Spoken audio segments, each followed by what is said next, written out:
suppose the sleep thing, it's not just about the length. It is absolutely the quality of sleep, like you say, is much more the focus. But actually, it is important to give yourself time to do that in the right context, because your cells need to repair. They need to rejuvenate.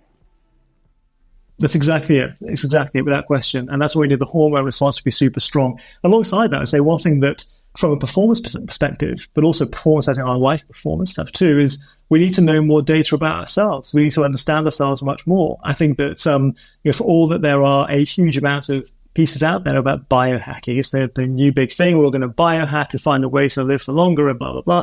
Well, that's great. But biohacking really, it's really looking always at the upper end of what can you do? What's the other thing we can add in and tweak in the program and add a supplement or whatever? That's all fine. But if we don't know the basics, then, well, we always start with that. I mean, if no one knows their blood pressure, then we're at a complete loss to start with. We don't understand where you are. If no one knows their cholesterol levels well, intimately, then we need to, again, find out what they are. We don't need resting heart rate or overnight heart rates. Then we need to look at those things too. These are all basics. So before we start diving into the what can we do from a high performance perspective, what can we do to understand where you are now? What state of stress is your body already in? And a blood test, a full blood work analysis, I would say for anyone who's serious about trying to make some good health changes, is absolutely the start point. We need to understand from that cell regenerative point of view, how is your liver functioning? How is your pancreatic response? Are you in an inflammatory state? Have you got enough iron in your system? Is your vitamin D low? Well, we live in the UK, so yeah, it is. And, we've got to understand what's going on. And that's a key point, by the way. We do blood testing at my clubs. And of all the tests we've done, of all the data we've got, more than 80% of people are deficient in vitamin D. And 90% plus are seriously deficient in vitamin D. So there's a real problem with that. And that has a knock-on effect to our bone health, to our hormone health, to testosterone production, which is as vital for females as males, by the way. So we've got to look at, again, the blood work at the start to understand, well, what are you? And once we know what you are, then we can give you supplementation. Then we can change your diet. Then we can actually look at the ways to be adaptive on your sleeping programs and have to then make sure the workouts are geared around your needs. We see guys who are fundamentally healthy and fine, even sports guys who've been high level and now sort of still training post-career, and testosterone levels are half where they were and half where they were, but also only able to access half of what they've got. So operating at a quarter of the maximum level, and therefore they're wondering why they're losing muscle mass and getting sarcopenia. Well, that's it, dude. You've got no hormones there. It's really a matter of just understanding exactly where you are as an individual. Look at the raw basics of the medical data. But then based on that, we can make some really, really good informed program changes. So I think there's lots of lovely new science out there. We're right on top of that stuff. But I think as a nation, we need to have a look at really just where are you now? What exactly is your data today? And then make your programs work off the back of that. Yeah, well, that's a question. Where are we as a nation? I mean, I know you're talking about the sort of upper echelons of people in high performance roles and looking after them, previous prime ministers and the like. So I know that you've got that category of person that you're looking after. But what about the bigger picture thing? What about the way in which the country as a whole is the behavior, the modern life and the demands of that and everything else? I mean, not everyone will have the access, right, that you would wish them to have to be able to optimize themselves to the nth degree. So what to do about that? Basically, it's a massive question. It is. It's a very good question. It comes down to really it's a national reboot. I guess the best example of this in the last 30 years is what happened in Finland. Finland had this complete policy change many years ago. They were one of the most unhealthy nations in Europe, at the highest rate of heart disease, high rate of cancer, real problems over there. And activity levels were actually remarkably low.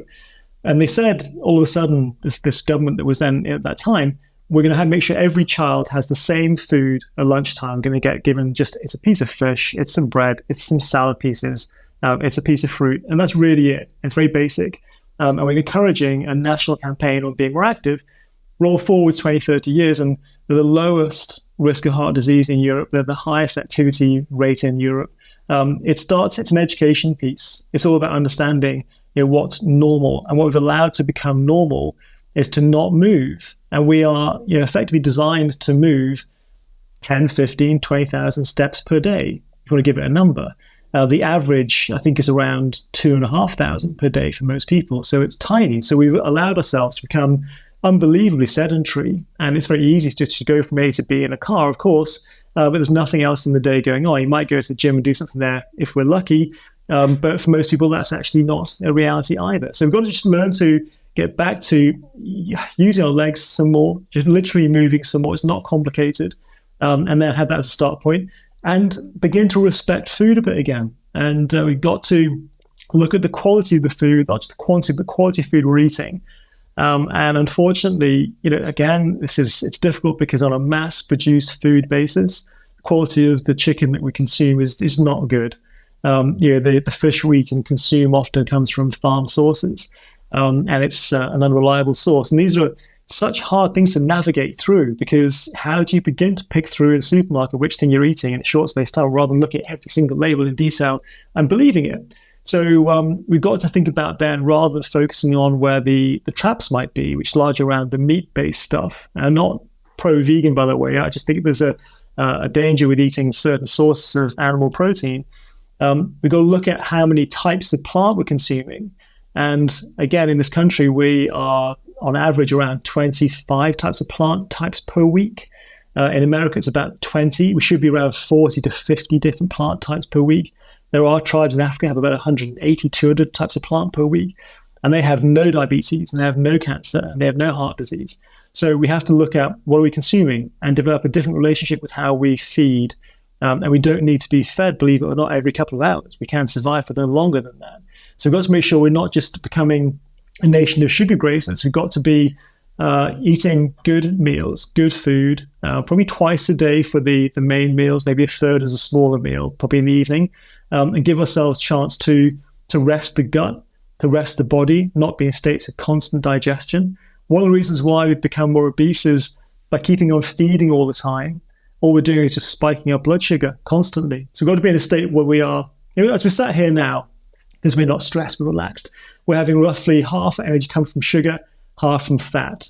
If we get up and jump around a bit, then we start to use a bit more sugar and a lot less fat, with high demands, and then we sit down again, gradually comes down over a longer period of time to being level again, but after a long period. So we need to, when we eat, we have the same thing going on. When we eat anything, even having an almond, will make your blood sugar spike up. Having a burger and chips definitely will. So we have that thing, and it goes up for a while, for hours after we've eaten. And then before it's come down to being where we're then able to burn off fat again, we feed again. So the blood sugar goes back up. And we just burn off sugar because that's what's in the bloodstream available. We need to be in a slightly longer, not starved state. I'm not saying about having some form of depredation diet. It's all about just having longish spells between each meal, maybe 4 or 5 hours. You give yourself a chance to digest, to have lower blood sugar, to have high fat utilization and usage. And then we can actually very easily reverse around people being overweight and being slightly obese. So it's a food relationship. It's a movement relationship. It's a way to educate our children to understand that, we as a parent, we move, and therefore you move. It's normal. My dad was a footballer, played for Arsenal back in the 60s and 70s and had a great career. And I grew up around sport. It was the most normal thing in the world. So when people didn't do stuff, for me, that was really weird. I couldn't see why I wouldn't do things. You've got to normalize it all the time. So it's important that we are good role models to our children, and therefore they feel as though that's a very normal pattern to follow for both the exercise and the eating, both of them. I guess that's where this all started for you, is it? Way back when, being in amongst that sort of sporting mentality and sporting focus with your family and with your father being a pro footballer. That must have been, like you say, you sort of soak it up, don't you? It's your atmosphere and what you're used to, what you grow up with around you that influences what happens next. Is that sort of where it all started, where it all began for you, this sort of love and passion for sport and exercise? Yeah, for sure. Yeah, I think whenever you're around the atmosphere, it's clearly, it's great, it's inspiring, it's really interesting, and it's very normalized without question. Football back in the 1960s, 70s was very different than how it is now, but it was still very exciting in the same way without question. It was great. And I just saw, when I was how old was I? I was 15 years old. I was a pretty good football player. I had the chance of maybe going to do that. Who knows with these things? And I was in the right place at the wrong time. And I got hit by a discus on my head. Wow. I was 15 years old. Yeah, I was coming out of a building. The throwing was in the wrong area. I got hit by a thing. I didn't know what it was. I thought I'd be hit by a bus, frankly. Had a big compound fracture of the skull. Thankfully, or people debate this, there was nothing damaged inside, just a smashed skull. So rushed off. I debate it wildly, no doubt. But got rushed off and restructured on the skull. But I couldn't do any football for about 2 or 3 years. So I, with a glass half full mindset, said, okay, well, I love sprinting, running. I've always been good at that. I'm going to do that. So I sort of sought out the best place I could go and join. And my training partner became Darren Campbell, who I'd love to say I was neck and neck with him, but he was always that little bit better with that question. He's a great athlete, Darren. He's a natural. He's fantastic. A nice guy. And we trained super hard. And I just found, for me, I love competing. I'm a huge competitor. I love competing. But I love the data. I love the science. I love the methodology. I love the how and the why and how can we make things perform that bit better again. So I get into arguments with my coach in a nice way about, I was reading everything. I was doing what I could do.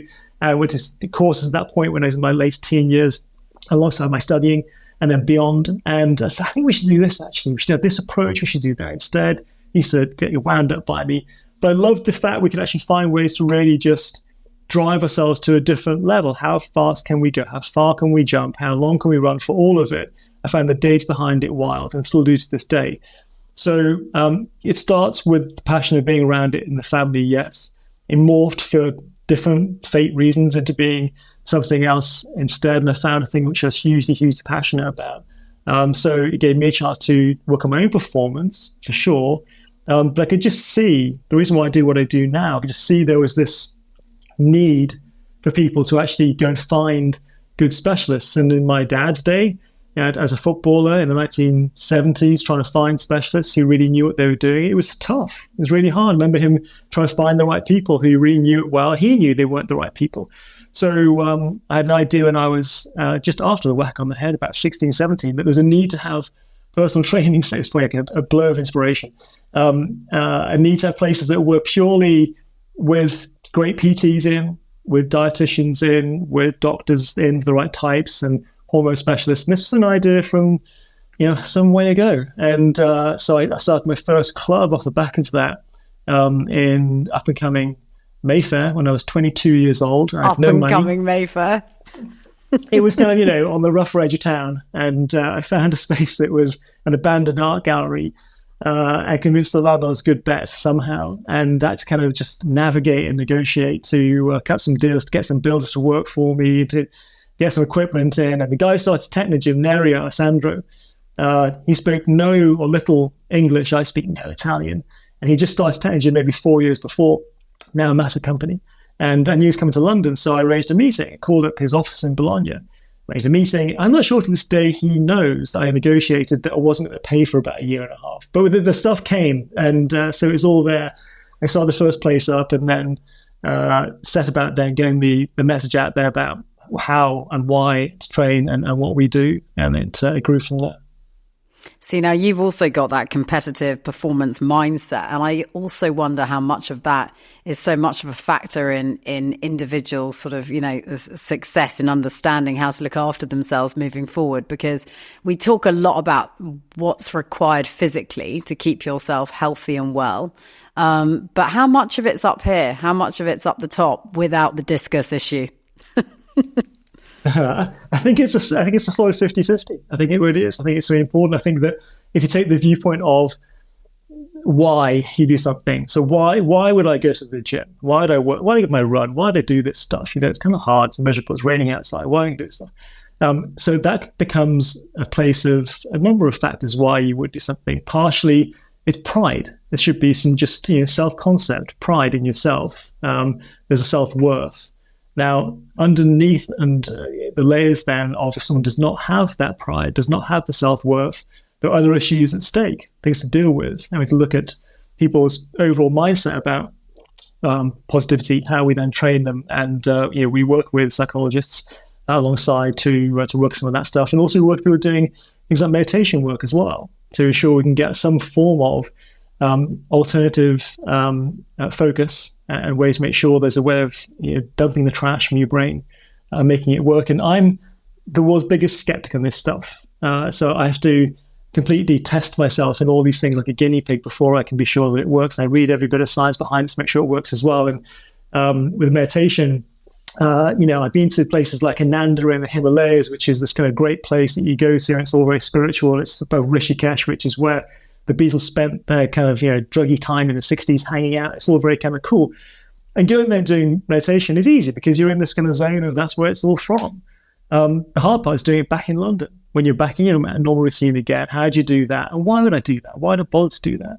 So we've got to think about the reason why. So I asked the questions, did research, and work with a great guy called Michael, who's my meditation guru now. And I do mantra-based meditation. It's a very simple form of meditation. And all the science is very proven. In fact, there's a good friend of mine who's a fellow at Imperial College. And he said that of all the things you could do, let's if you go through the ways of getting your mind to work in a better way, getting that state neurologically to function well, what could you do? You could go for the extreme end of the scale and go for a big whack of DMT. So this is a whole thing where it's the active ingredient within ayahuasca, which is what people take in the forests with a shaman doing whatever, and go to a different place and so on. It's a very interesting area. It's a really huge, interesting area. Or you could go for maybe an LSD trip and do that, and then open up that pathway and do those things. Or you might do a psilocybin thing with magic mushrooms and try and find ways there and get the brain to refunction. These are all on a scale. At the bottom of that scale, in terms of what it does neurologically, in terms of the instant impact, is meditation.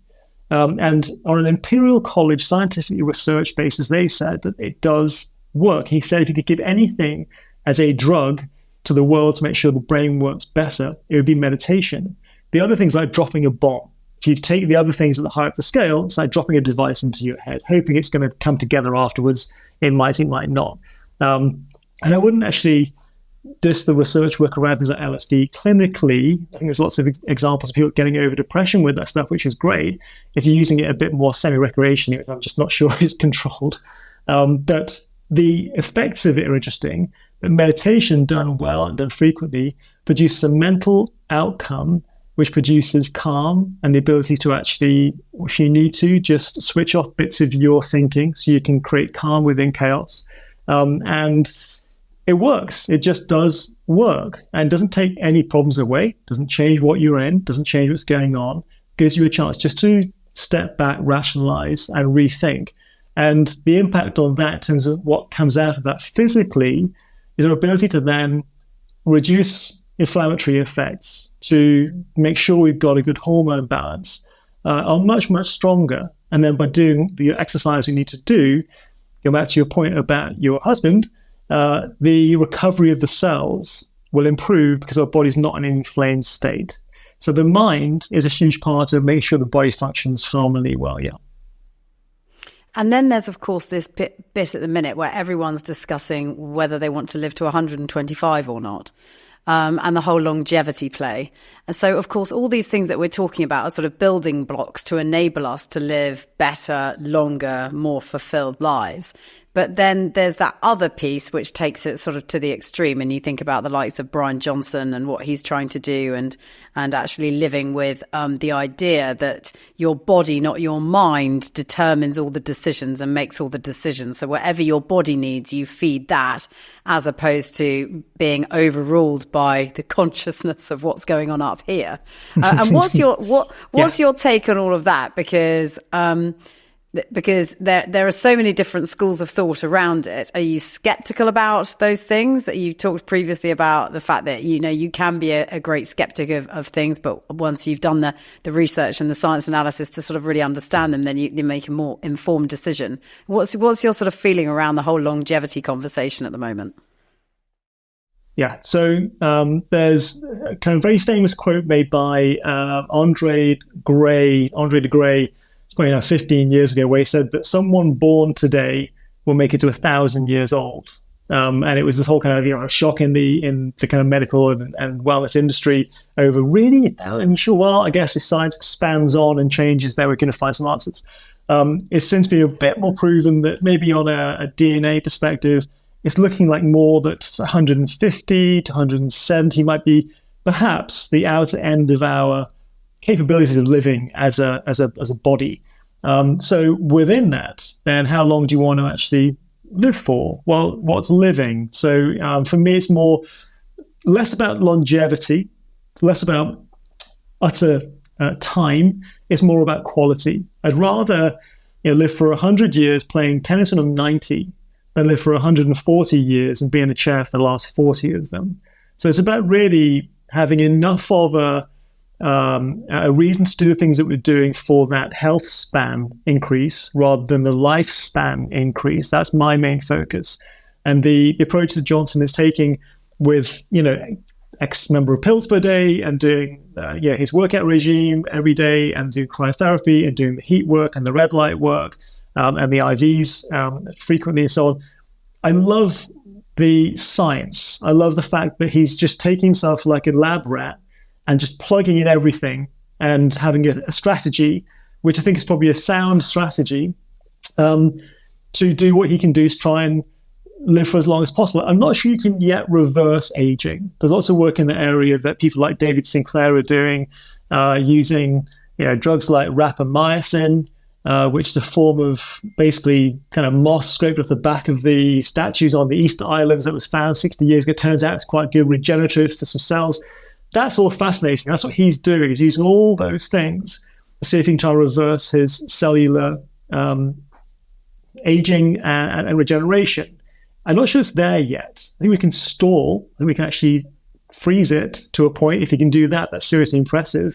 The jury's out, I think, about how he looks on the back of that. I'm not sure it's necessarily a look everyone aspires to, but I think it's impressive. I think it's important that while we have this thing in mind about living for longer, it is important to focus on the health span. Can we physically do what we need to do in the last decade of our life? And that's the Peter Attia approach. Is in that last decade, where are we? Can we live for as long as we need to? And that's a sound rationale. That makes a lot of sense. I think it's important, as I said, before we focus on, before looking at the intricacies of the big stuff, where's the small stuff? Is your blood pressure okay? Is your heart rate at the right level? Let's start with some basics to make sure that's all working as building blocks, and then we refine and refine and refine as they work into how often to use infrared sauna, how often to use red light therapy, how much do you go cold plunging, and so on. And then you can work into it.